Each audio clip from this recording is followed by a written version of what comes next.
Newspaper ही पढ़ोगे तभी तुम्हारा क्लोज टेस्ट सही हो पाता है। लोग ऐसे भी वीडियो बना रहे हैं आजकल कि न्यूज़पेपर पढ़ोगे तभी सही होगा, नहीं तो नहीं सही हो पाएगा, एक भी सही नहीं होगा।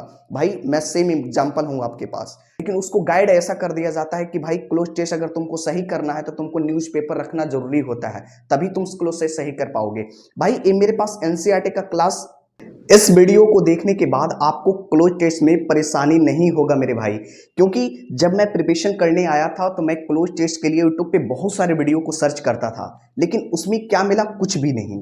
लोग बोलते थे कि नॉवेल पढ़ो, बड़ा बड़ा ग्रंथ पढ़ो तब जाकर सही होगा, न्यूज़पेपर खरीदो। भाई एक न्यूज़पेपर अगर हम खरीदते हैं तो 12 रुपये के आता है द हिंदू पेपर, ठीक है।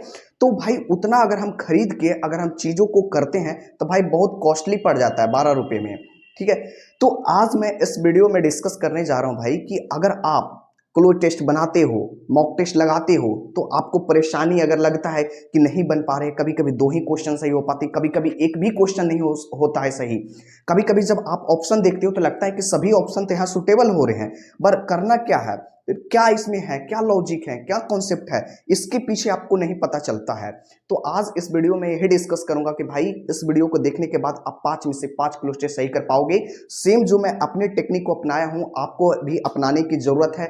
और मैं बता देता हूं भाई कि आपको कोई भी आपको पेपर खरीदने की जरूरत नहीं है, the Hindu, the India express, कोई भी पेपर नहीं। लोग बोलेंगे आपको कि न्यूज़पेपर से पढ़ के मैंने सही किया, भाई उससे भी सही हो जाता है।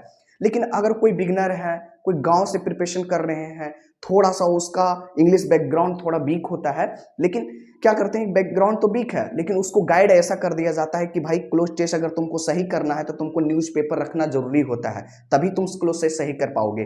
भाई ये मेरे पास एनसीईआरटी का क्लास 6 का बुक है। आपको अगर हो सके तो क्लास 4 का या क्लास 3 का स्टोरी बुक जो आपके पास अवेलेबल होता है, ठीक है। कोई भी बुक को अगर आप रीडिंग करते हो, ठीक है, रीडिंग आपको इस प्रकार से करनी है कि जैसे अगर आपने, जैसे मारो मेरे पास एक क्लास 6 का है स्टोरी बुक, ठीक है, इसको मैंने सबसे फर्स्ट चैप्टर निकाला। फर्स्ट चैप्टर यहाँ पे क्या है कि हु डिड पैट्रिक्स होमवर्क। देखो आप यहाँ देख सकते हो कैसे मैं यहाँ पे किया हूँ, मैं ऐसे लगा दूंगा यहाँ पे डिस्प्ले पे तो आपको दिख जाएगा, ठीक है। तो यहाँ जो वर्ड पूरे दे रखे थे, ठीक है, पहले सबसे पहले मैं यहाँ पे क्या किया करता था कि सबसे पहले मैं इस टॉपिक को देखा कि क्या टॉपिक है, ठीक है, टॉपिक को मैंने यहाँ पे देखा। उसके बाद जो स्टोरी नीचे पॉइंट में दिए रहते हैं, बेसिक से मैं बता रहा हूँ भाई, कोई न्यूज़पेपर पढ़ने की जरूरत नहीं है, ठीक है। 5 क्वेश्चन मैं एमटीएस में भी सही किया हूँ, 5 सीएचएसएल में किया हूँ, 5 सीजीएल में भी सही किया हूँ, और अभी भी मैं मॉक लगाता हूँ तो 5 में से 5 सही होता है। रेयर केस में होता है कि एक क्वेश्चन अगर गलती हो जाए तो नहीं कर सकते हैं, लेकिन आपका 5 सही डेफिनेटली होगा। भाई इस वीडियो को पूरा देखो। देखो अब करना क्या है कि मेरे पास मैंने एनसीईआरटी का कोई भी 3 क्लास, 4 क्लास, 5 क्लास, 6 क्लास जो भी आपके पास होता है, ठीक है, उसको सबसे पहले क्या करो ने कि आप रीडिंग करने की कोशिश करो। जैसे मेरे पास एक क्लास 6 का बुक है, इसको मैं सबसे पहले देखा कि who did Patrick homework, Patrick का होमवर्क किसने किया, तो यहां से देखा। उसके बाद यहाँ पे पॉइंट दिए रहते हैं जो आपको स्टोरी में बना रहता है, स्टोरी में बना रहता है, तो इसको मैं यहाँ पे देखा, सबसे पहले रीड किया एक बार फास्ट लेवल में रीड किया।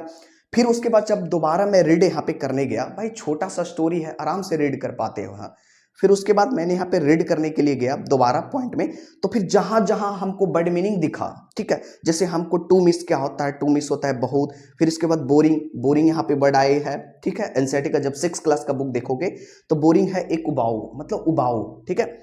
अब एक चीज यहाँ पे क्या है, इंस्टेड है, इंस्टेड मिस होता है के बजाय, मतलब बहुत सारे जो यहाँ पे वर्ड हमको मिलते थे उसको मैं यहाँ पे लिख लिया करता था, ठीक है। इसको लिखने के बाद क्या हुआ ना कि यही वर्ड मीनिंग को मॉर्निंग के टाइम में सुबह 4 बजे मैं इसको पढ़ता था और याद करता था कि अच्छा इसके मतलब ये होता है। क्लोज टेस्ट बनाने के लिए भाई न्यूज़पेपर की जरूरत नहीं पड़ती है, ठीक है। अगर 5 क्वेश्चन अगर एग्जाम में आपको सही करना है तो आपको सही मेथड के साथ आपको रीडिंग करना होगा, ठीक है। कोई भी आपके पास स्टोरी बुक है, अब भाई बिगनर है, उसको थोड़ा लगता है कि मैं बिगनर हूं, अब मुझे थोड़ा सा बेसिक सा चीज चाहिए, तो बेसिक के लिए भाई क्लास 2, क्लास 3, क्लास 4 जो भी आपके पास एनसीईआरटी बुक अवेलेबल है, ठीक है, उसको पहले रीड करो। ऐसा नहीं कि न्यूज़पेपर ही पढ़ोगे तभी तुम्हारा क्लोज टेस्ट सही हो पाता है। लोग ऐसे भी वीडियो बना रहे हैं आजकल कि न्यूज़पेपर पढ़ोगे तभी सही होगा, नहीं तो नहीं सही हो पाएगा, एक भी सही नहीं होगा। भाई मैं सेम एग्जांपल हूं आपके पास, ठीक है। तो इसको मैं रीड किया करता था इस प्रकार से, जहां जहां वर्ड मीनिंग में प्रॉब्लम होता था उसको मैं लिख देता था एनसीईआरटी के बुक से। अब एक चीज क्या हुआ यहाँ पे, इसको करने के बाद मैं अच्छे से कम इसमें जितना भी यहाँ पे स्टोरी दे रखा है एनसीईआरटी में, पूरा इसको मैं पढ़ लिया।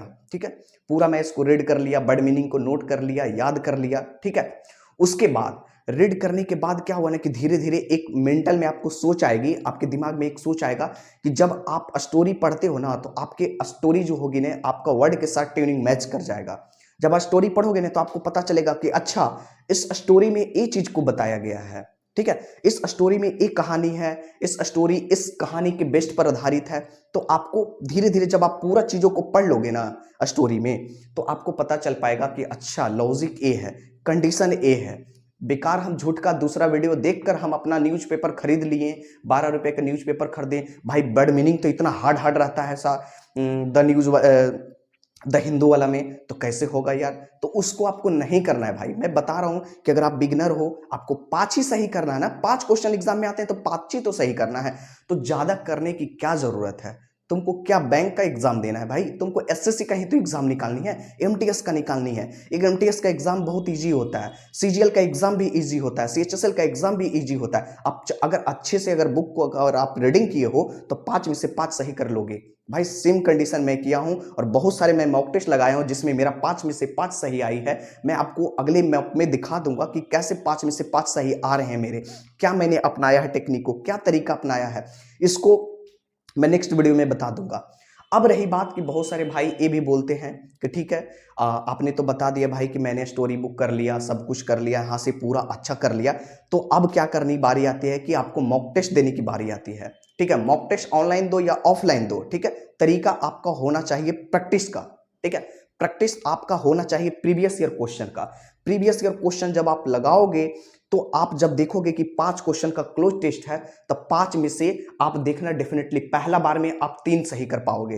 इतना सोर्स है कि पहला बार में आप 3 सही कर पाओगे, क्योंकि जो वहां पे क्लोज टेस्ट होते हैं ना, क्लोज टेस्ट, तो उसमें क्या होगा कि स्टोरी पर बेस्ड रहेगा, या नहीं तो हो सकता है कोई टेक्निकल चीज पर आपको पूछ लिया जाएगा वहां पे क्लोज टेस्ट। ठीक है, तो आपको जब आप क्लोज टेस्ट एक बार रीड करोगे, बकाहट में मत बनाना कि भाई पढ़ लिया एक बार ऐसे देखा बनाना स्टार्ट किया, नहीं, पहले एक बार पूरा उसको रीडिंग करो। ठीक है, प्रीवियस ईयर का आपने मॉक लगा रखा है तो पूरा उसको रीडिंग करो। रीडिंग करने के बाद आपको क्या करनी है कि जब आपने रीडिंग कर लिया तो दोबारा में क्या करनी है आपको, पॉइंट टू पॉइंट आधा दूर तक जब पढ़ोगे 1 नंबर क्वेश्चन मिलेगा। 1 नंबर जब आप क्वेश्चन पढ़ोगे तो आधा दूर का जो सेंस होगा ना वो धीरे धीरे तुम्हारे माइंड में फिट हो जाएगा।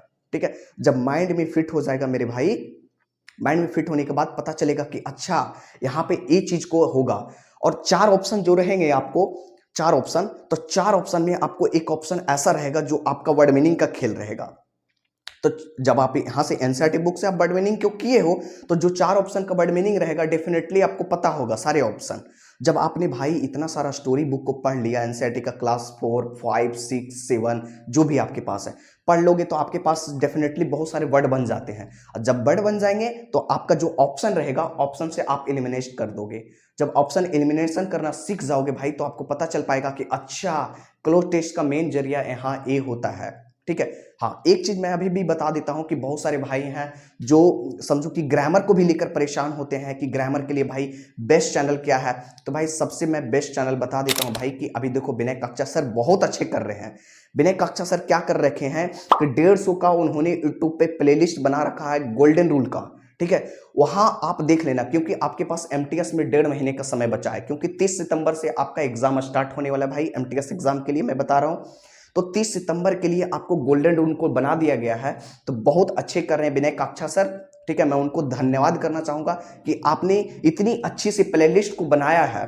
ठीक है, 20-20 मिनट की वीडियो में आपको ग्रामर वहां पे सिखा दिया है कि ग्रामर में ई रूल, और खासियत उनकी ये है चीज कि अगर आप चीजों को देखते हो ना, जब उनके आप रूल देखोगे ना तो वही रूल से आपके एग्जाम में क्वेश्चन बन रहे हैं, और ज्यादातर उनकी रूल से ही क्वेश्चन एग्जाम में पूछे जा रहे हैं भाई, वहां से पूरा। तो समझो कि भाई वहां से हम अगर कर लेते हैं तो ग्रामर का भी सेशन हम कंप्लीट हो जाता है, तो ग्रामर का भी यहाँ पे कमेंट नहीं आना चाहिए। तो बहुत अच्छे से कर रखे हैं। अब मैंने उनकी प्लेलिस्ट भी देखा है भाई, बहुत अच्छे से करवा रखे हैं, समझो तो वहां से चीज़ें हो जाते हैं कवर। क्लोज टेस्ट में भी प्रॉब्लम हुआ, मैं आपको बता दिया कि यहाँ से आप कर सकते हो, तो क्लोज टेस्ट में आपका कोई भी प्रॉब्लम नहीं होगा।